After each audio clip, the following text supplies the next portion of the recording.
Ever since I was a little kid, I've told my mom that I wanted to go to Africa. So when I found out that I was required to study abroad, East Africa was my obvious choice. Because I'm a nursing major, I looked for medically relevant study abroad experiences in East Africa and found IVHQ Tanzania.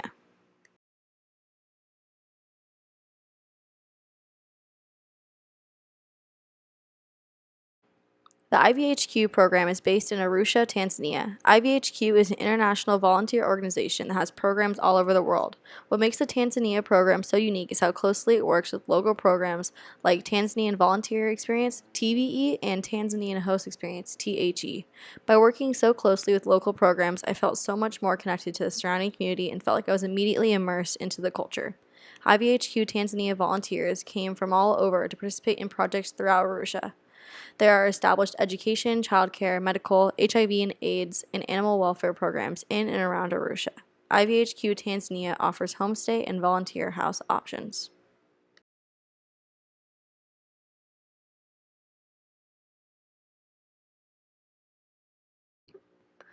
These are all people I met from staying in the volunteer house. There were two volunteer homes, Simba and Twiga. I stayed in Simba. One of my favorite things about IVHQ programs is that you meet so many people from different cultures other than your host country. I lived and worked with people from Australia, Canada, Germany, Bulgaria, Chile, Argentina, South Africa, Japan, Brazil, and the list goes on and on. I was exposed to so many more languages and cultures than just Swahili and the Tanzanian culture.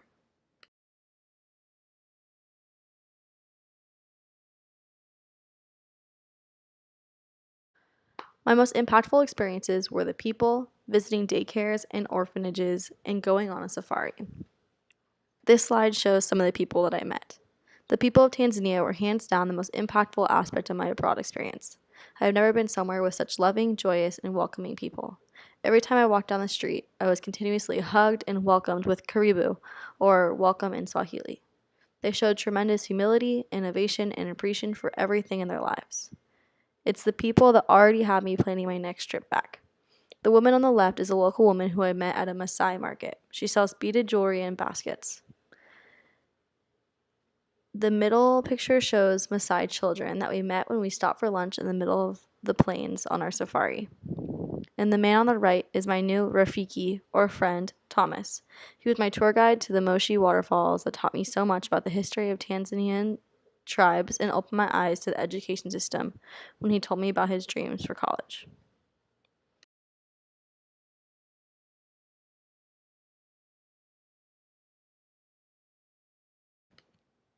Meet Livingston, the boy on the left. Livingston's mom, Mama Mary, operates a daycare in their neighborhood. Mama Mary saw that families were unable to provide for themselves off of the man's one income, so she started a daycare so that the local woman could work as well. Her and Livingston watch almost 20 babies on their own every day, with about 15 of those being under the age of 3. It was truly an honor to meet this family and volunteer in their daycare for a day. Here are some of the babies that they hang out with all day. Aquinas in the middle and Abduli on the right.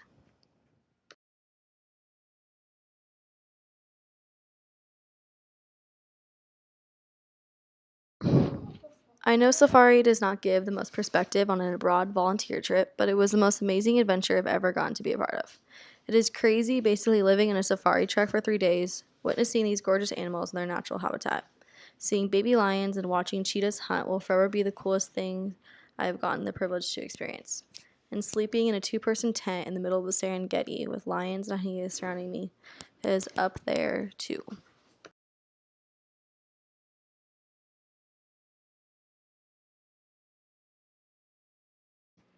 Traveling abroad definitely gave me a bigger perspective on the world. I was exposed to new people, cultures, and languages that truly gave me a greater love for people and traveling. Being surrounded by people living with no running water or electricity, who live off a monthly income of $20 US dollars, seeing how people live without floors or ceilings, hearing about kids sleeping on the dirt with no bedding, working in a hospital with basically no resources and very low staffing, and seeing patients get turned away because they could not pay with cash up front were all very eye-opening experiences that gave me a whole new view and outlook on the world and my life in America.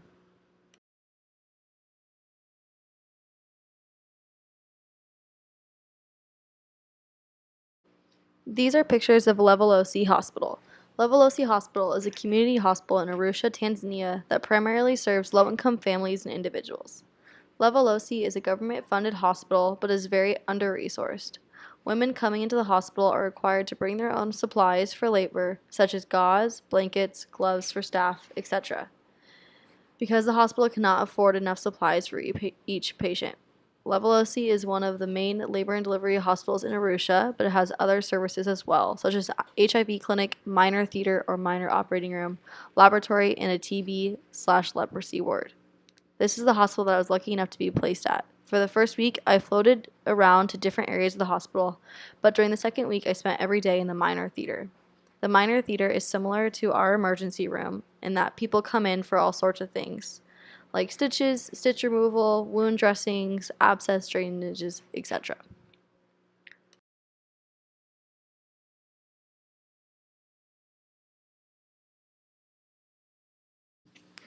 These two incredible men were two of the doctors I got to work with. Evity, on the left, is a medical student. He is only 20 years old and runs the minor theater by himself on most days. He is studying to be a doctor because the doctors saved his life when he had malaria as a child. He is smart, sweet, and hardworking. He taught me so much about healthcare in Tanzania and became a close friend while volunteering there.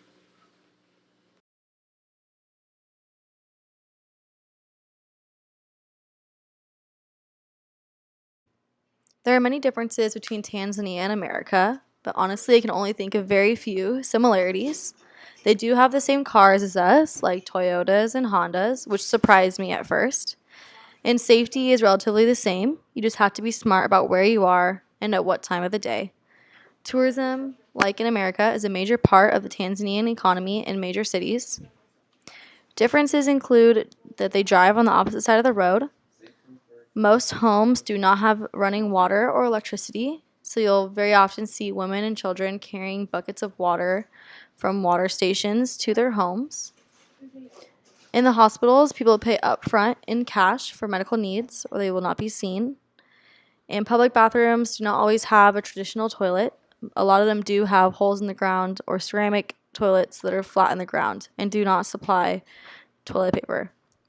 You also have to sleep with a mosquito net because of the risk of malaria in southern Tanzania.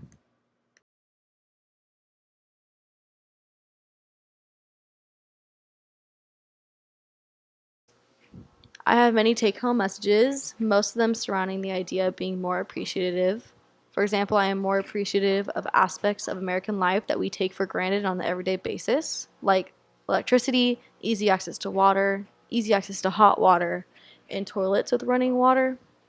I also become more appreciative of how our country as a whole views healthcare and provides accessibility to it. I also feel a new sense of humility and want to humble myself when I find myself struggling or complaining about minuscule things. And I think the biggest one that I take home is that I want to travel more. I learned so much about myself, met so many new people, and learned so much about the beautiful country of Tanzania that I can't wait to go back to Tanzania and explore different countries as well.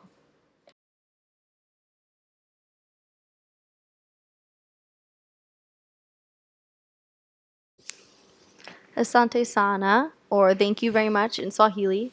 I hope you all get the chance to visit the beautiful country of Tanzania one day.